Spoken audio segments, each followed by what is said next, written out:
안녕하세요. 시아맘의 이광재입니다.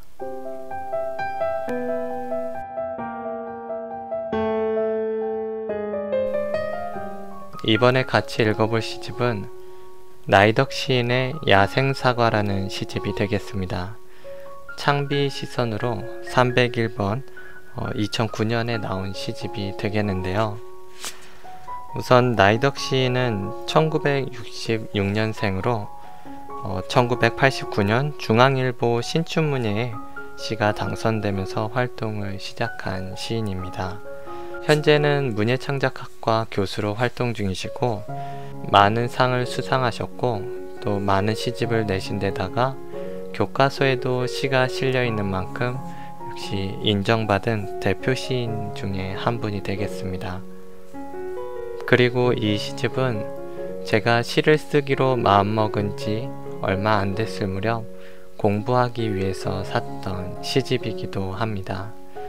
그만큼 나이덕 시인은 본받고 싶은 시인 중에 한 분이셨고요. 특히 성찰하는 정신이 투철하셔서 어릴 적에 많은 감명을 주셨던 그런 시인이 되시겠습니다. 그런데 이 야생사과라는 시집은 그러한 성찰적인 태도에서 조금은 이탈하려는 그러한 자세가 담겨 있다고 하겠습니다. 일단 시집의 제목부터가 야생사과인데요. 혹시 야생사과를 드셔본 적이 있으신가요? 우리가 보통 먹는 농산품들은 되게 개량되고 관리된 품종들이죠. 그래서 자연에서 자라는 사과는 우리가 먹는 그 사과와 맛이 다를 수밖에 없습니다. 시인의 말의 한 부분을 읽어드리겠는데요. 야생 사과를 처음 맛본 것은 낯선 대륙에서였다. 시큼하고 떫은 그 길들여지지 않은 맛은 과일 가게나 농부의 바구니에 담긴 사과와는 아주 달랐다. 야생의 열매를 쪼는 새들처럼 그곳에서 나는 어눌한 듯 자유로웠다. 익숙한 삶과 언어를 떠나 이방인이 되어보는 경험은 영혼의 입자를 새롭게 만들어 다른 삶으로 스며들게 해 주었다. 나이덕 시인은 야생사과라는 길들여지지 않은 과일을 먹은 경험이 감명 깊게 다가왔던 것으로 보입니다. 그리고 시인의 말 마지막 부분을 보면 이전의 삶이란 과거가 만들어낸 견뎌야 할 어떤 것으로 여겨졌다. 하지만 이제 더 이상 과거가 미래를 만들도록 내버려 두어서는 안 된다는 들레지의 말처럼 기억의 되새김질보다는 생성의 순간에 몸을 맡기고 싶다. 오늘도 봄그늘에 앉아 기다린다. 또 다른 나를. 그러니까 이 시집은 이전의 삶에서 벗어나 새로운 삶으로 전환하려는 마음들이 담겨 있다고 하겠습니다. 그러면 첫 번째 시를 읽어보겠습니다. 분홍신을 신고 음악에 몸을 맡기자 두 발이 미끄러져 시간을 벗어나기 시작했어요. 내 안에서 풀려나온 실은 술술술술 문지방을 넘어 밖으로 흘러갔지요. 춤추는 발이 빵집을 지나 세탁소를 지나 공원을 지나 동사무소를 지나 당신의 식탁과 침대를 지나 무덤을 지나 풀밭을 지나 돌아오지 않아요. 멈추지 않아요. 누군가 나에게 계속 춤추라고 외쳤죠. 두 다리를 잘린다 해도 음악에 온전히 몸을 맡길 수 있다니. 그것도 나에게 꼭 맞는 분홍신을 신고 말이에요. 당신에게도 들리나요? 뚝을 넘는 물소리, 빗속을 흐르는 노래소리. 나는 이제 어디로든 갈 수 있어요. 강물이 뚝을 넘어 흘러내리듯 내 속의 실타래가 한없이 풀려나와요. 실들이 뒤엉키고 길들이 뒤엉키고 이 도시가 나를 잡으려고 도끼를 들고 달려와도 이제 춤을 멈출 수가 없어요. 내 발에 신겨진 그러나 잠들어 있던 분홍신 때문에 그 잠이 너무도 길었기 때문에.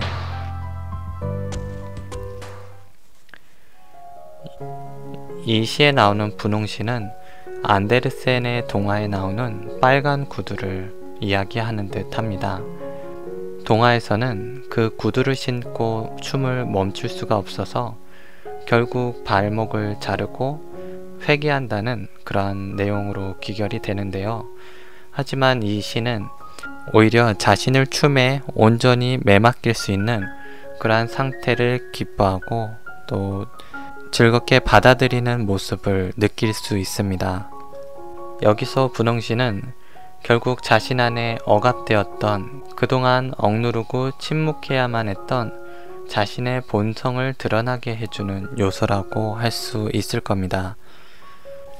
이 시집의 다른 시들을 보아도 나이덕 시인은 이제 더 이상 어떤 사회적인 틀에 자신을 짜맞추는 것이 더는 지속할 수 없을 만큼 지쳐 있던 것으로 느껴집니다. 아마도 너무 바람직한 모습만 보여왔던 것이 부담이 되지 않았을까 그러한 생각도 해봅니다. 그러면 두 번째 시를 읽어보겠습니다. 삼킬 수 없는 것들. 내 친구 미선이는 언어치료사다. 얼마 전 그녀가 틈틈이 번역한 책을 보내왔다.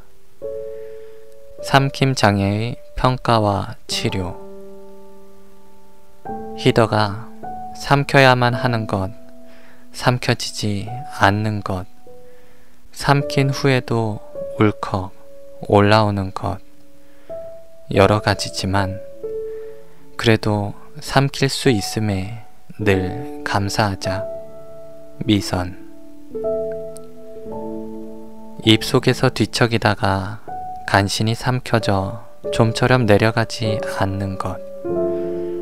기회만 있으면 울컥 밀고 올라와 고통스러운 기억의 짐승으로 만들어 버리는 것.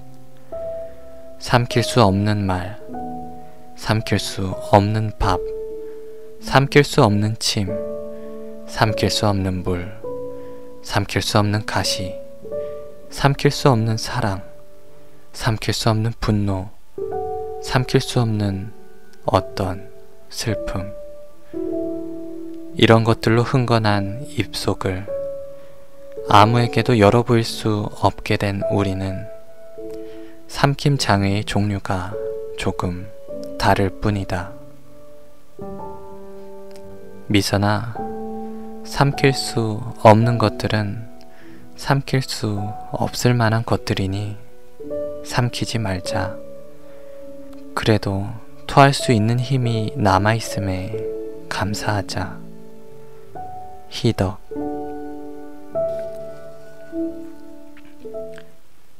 아마 많은 공감이 가는 시가 아니었을까 생각이 되는데요.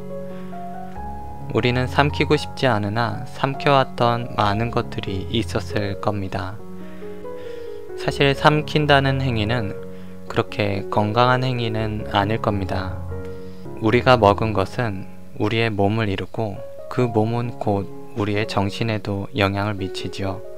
만약 내가 아니라고 생각하는 것들을 삼킨다면 그것들은 소화되는 과정에서 어쩔 수 없이 우리 자신, 나를 파괴하게 될 겁니다.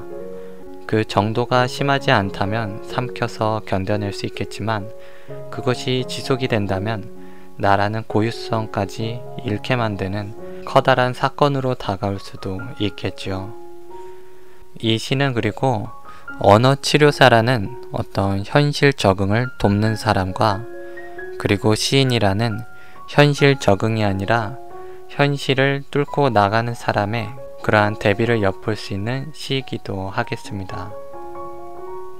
개인적으로 생각하기로 삼키는 일보다는 뱉어내는 일이 더 많은 용기를 요구하는 일이라고 생각이 됩니다.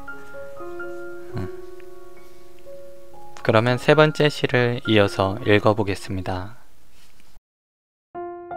밤강물이여, 낯선 물결이 반짝인다. 바로 눈앞에서 또는 아주 먼 곳에서 몇 시간째 그 흐름에 몸을 맡기고 있으니 누가 흐르는지 알 수가 없다. 수면 위로 떠올랐다가 어디론가 흘러가는 기억의 포말들. 밤강물이여, 여기 나를 내려놓는다. 비로소 그를 미워할 수 있게 되고 비로소 그를 용서할 수 있게 되는 곳. 아무리 오래 앉아 있어도 아무도 나를 깨우러 오지 않고 이틀쯤 굶어도 배고프지 않고 마음의 공복만으로도 배가 부른 곳. 몸속 깊이 잠들어 있던 강물이 깨어나 물소리를 내기 시작하는 곳. 밤강물이 고요한 것은 더 깊이, 더 멀리 움직이기 때문이다. 이 시는 그동안의 자신을 내려놓고 몸속 깊이에 잠들어 있던 자신을 깨어내는 그러한 시가 되는 것으로 보입니다. 무겁게 지고 왔던 자신을 내려놓았을 때 비로소 자신을 미워하고 또 용서할 수 있을 겁니다. 그러니까 그동안은 성찰과 깨달음을 통해 자신을 계속 갈고 닦고 쇄신을 해왔다면 그러한 행위는 자신을 비워내는 것보다 다시 채워내는, 계속해서 채우기만 하는 행위라고 볼 수 있을 겁니다. 그러나 채우기만 하는 행위는 아무리 좋은 깨달음과 성찰을 이뤄내는 행위라고 할지라도 삶을 가볍게 하기보다는 삶을 계속해서 무겁게 만드는 행위일 겁니다. 결국 그 무게를 견딜 수 없는 때가 오고야 마는 거겠지요. 즉 그럴 때는 새로운 무언가를 자꾸 깨달으려 하기보다는 비워내는 과정이 필요하다고 하겠습니다. 때로는 마음을 고요하게 비워내는 것이 더 진실한 자신에 다가갈 수 있고 또 직면한 어떤 상황과 사건에 대해 더 적절한 해답을 발견할 수 있는 방법이 되기도 하겠죠. 우리의 삶에는 채워야 하는 순간도 있겠지만 비워야만 하는 그러한 순간도 반드시 있기 마련입니다. 그리고 채우기 위해서는 이미 비워져 있어야 하는 것이죠. 우리가 삶을 전환하기 위해서는 이 나이덕 시인처럼 길들여지지 않은 야생사과를 깨물어 보는 경험이 필요할지도 모르겠습니다. 그러면 다음 시간에 또 다른 시집으로 찾아뵙겠습니다. 감사합니다.